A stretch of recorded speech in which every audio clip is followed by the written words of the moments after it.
Meaning of infectious. Infectious.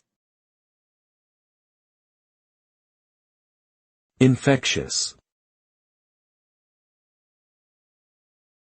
Infectious. Infectious.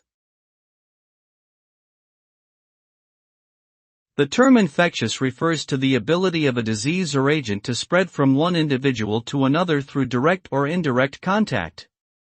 Infectious diseases are typically caused by pathogenic microorganisms such as bacteria, viruses, fungi, and parasites, which can be transmitted through bodily fluids, respiratory droplets, or contaminated surfaces. The result of an infectious disease can range from mild symptoms, such as a common cold or flu, to more severe conditions, such as pneumonia, meningitis, or HIV/AIDS. Preventative measures such as vaccination, personal hygiene, and public health initiatives can help to control the spread of infectious diseases.